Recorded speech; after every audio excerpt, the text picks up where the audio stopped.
जो अम्बेडकरवादी लोग हैं, वो कहते हैं कि हम केवल विज्ञान को ही मानेंगे। तर मित्रांनो, शुभ सकाळ. महाशिवरात्री दिनानिमित्त तुम्हाला खूप खूप शुभेच्छा. आज आपण विज्ञानावर आणि आध्यात्मिकतेवर बोलू थोडंसं. मला माझ्या मनानुसार मी बोलतो, कारण की विचार, अभिव्यक्ती, विश्वास, श्रद्धा, उपासना यांचे स्वातंत्र्य आपल्याला आहे. त्याच्यामुळे माझे बी विचार तुम्हाला मान्य करावे लागेल की नका करू, पण माझे विचार मला सांगण्याचा अधिकार आहे, ते मी सांगणार आहो.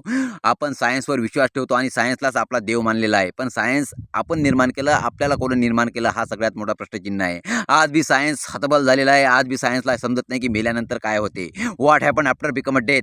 हे सायन्स काय, सायन्सच्या बापाला सुद्धा समजत नाही. त्याच्यामुळे म्हणतो की काहीतरी आध्यात्मिकतेवर आधारित या गोष्टी आहेत, ज्या गोष्टी आपल्या ब्रह्मांडात आहे. प्रत्येक गोष्टीची लिमिट आपल्या ब्रह्मांडात आहे मित्रांनो. जसे की लाईटची स्पीड, आपण लाईटची स्पीड कधीच अचीव करू शकत नाही. जर आपण लाईटची स्पीड अचीव केली तर आपल्याला तिथंच ब्रह्मांडातनी उत्पत्ती, ब्रह्मांडाचा